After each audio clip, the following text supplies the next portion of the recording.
Welcome to Tech Bytes and News, your daily roundup of articles featured in Hacker News. Today, we're diving into some fascinating ideas for programming language features, straight from a recent blog post. It's all about enhancing type safety and compiler optimization. Exciting stuff! I'm really keen to hear this. What are the core concepts being explored? The main focus is on leveraging refinement types, which are types with predicates attached, to boost compile time safety and efficiency. Think of it like adding extra constraints to your data types, ensuring only valid values are used.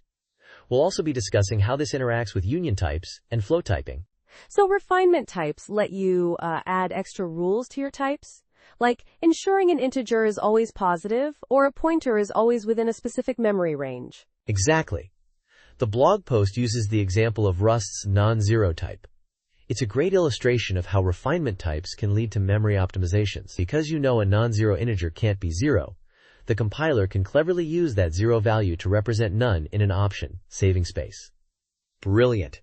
Interesting. But Rust doesn't let you define your own refinement types, right? That's a limitation, the author points out. That's right.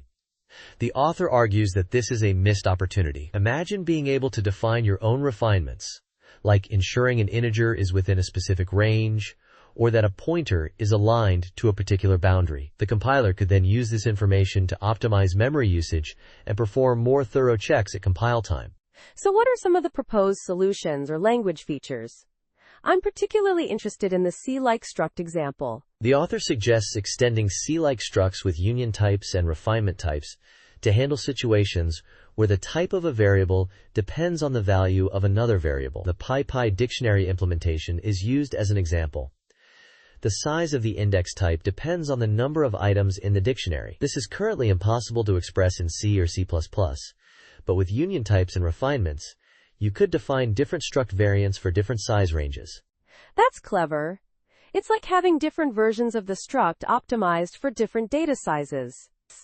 But how would you handle the runtime checks to determine which variant you're dealing with? You'd still need runtime checks, but the compiler could verify that you've handled all the possible cases, preventing accidental assumptions about the struct's type. This is where flow typing comes in handy, ensuring that the type system tracks the possible types of a variable throughout the program's execution. Right, so it's not about eliminating runtime checks entirely, but about making them safer and more explicit.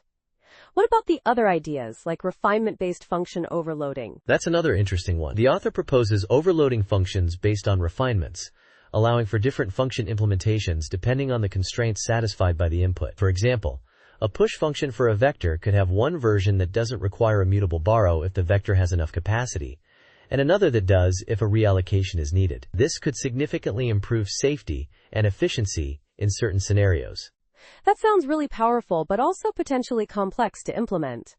What about the idea of refinements on memory addresses? That's for ensuring memory alignment and restricting pointer access to specific memory regions. You could define types that only allow pointers to point to certain memory ranges, preventing accidental access to invalid memory locations. This is particularly useful in embedded systems where memory is strictly partitioned. Makes sense. And finally, the checked bending of the rules with the assume function. That's a bit risky, isn't it? It is.